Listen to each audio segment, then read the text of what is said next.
अब हमने जो है एजुकेशन की प्रोडक्ट जो हमारे पास है, जिसको हम प्रोड्यूस कर रहे हैं, वो है स्टूडेंट्स हैं। अब स्टूडेंट्स जो हैं वो हमारे अल्हम्दुलिल्लाह बहुत सारे मैदानों में पाकिस्तान का उन्होंने नाम रोशन भी किया है। अगर आप वेस्ट की बात करें कि दुनिया के बहुत सारी बड़ी बड़ी यूनिवर्सिटीज़ में पाकिस्तानी स्टूडेंट जा के पढ़ भी रहे हैं और पढ़ा भी रहे हैं। बड़े बड़े इदारों में पाकिस्तान के बहुत सारे जो है ना ज़हीन और टैलेंटेड तलबा जो है ना जाके अपनी जो है ना परफॉर्मेंसेज दे रहे हैं।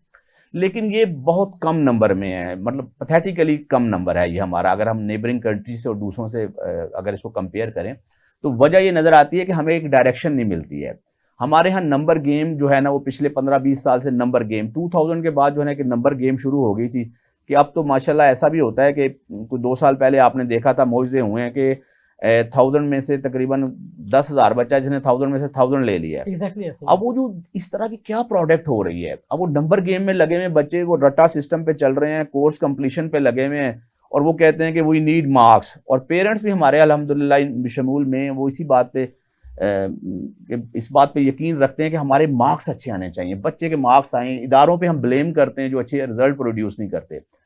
अब वो स्किल्ड भी पैदा नहीं कर रहे, अनस्किल्ड बच्चे लेके आ रहे हैं। और फिर अगर हम बच्चे को थोड़े से मार्क्स के साथ जो हमारी प्रोडक्शन हो भी रही है, तो वो किस लेवल पे है, वो लेवल। यहाँ आपने मार्क्स की बात की, और बड़ा ही अहम और बड़ी ये लाजिम चीज़ है कि अच्छे मार्क्स होंगे तो अच्छी जो यूनिवर्सिटीज़ हैं उनके अंदर आपका एडमिशन होगा। जैसे गवर्नमेंट सेक्टर की यूनिवर्सिटीज़ हैं, वहाँ अगर हम कंपटीशन देखें तो यकीनन मार्क्स ही हैं जिसके भी आप वहाँ पे एडमिशन ले सकते हैं। तो अब स्टूडेंट कंफ्यूज्ड है कि अगर वो मार्क्स ना ले तो उन अदारों तक कैसे पहुँचेगा। और फर्दर मैं ये पूछना चाहूँगा, वो अगर वहाँ नहीं पहुँचेगा तो प्राइवेट सेक्टर के अंदर हमारी जो मिडिल फैमिलीज़ हैं, जो ऐसी फैमिलीज़ जिनके जो पेरेंट्स हैं वो ज़्यादा अर्निंग्स नहीं करते हैं, तो वो अपने स्टूडेंट्स को कहाँ पे जो है वो एजुकेशन के लिए भेजेंगे। तो ये एक सिनेरियो ने जो चेंज किया है, और ये जो एक इशू है इसको भी तो रिजोल्व करना है। देखिए, आपने को कैसे दो चीज़ों को मिक्स कर रहे हैं। एक तो पहली बात मेरे हिसाब से तस्हीह कर लीजिए, सर भी मेरे ख्याल शायद इस बात को सेकंड करें कि पहली बात तो मिडिल क्लास भी नहीं रह गई। अब जिस तरह से हालात तनज़ली का शिकार है, अब तो लोअर मिडिल क्लास भी सर्वाइव करती मुश्किल नजर आ रही है। वो भी बहुत ज़्यादा सारे नंबर चेंज हो रहे हैं जी, इन्फ्लेशन की वजह से।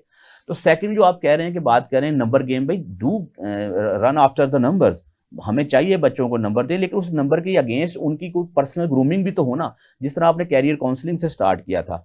अब ये जो आइडियल स्टेज है वो होती है वर्ल्ड वाइड, सर मेरे ख्याल में ये 12 साल से लेके ये 17 से 18 साल तक वो कहते हैं बच्चे को ना आप ग्रूम कर दें, बच्चे को काउंसल करें।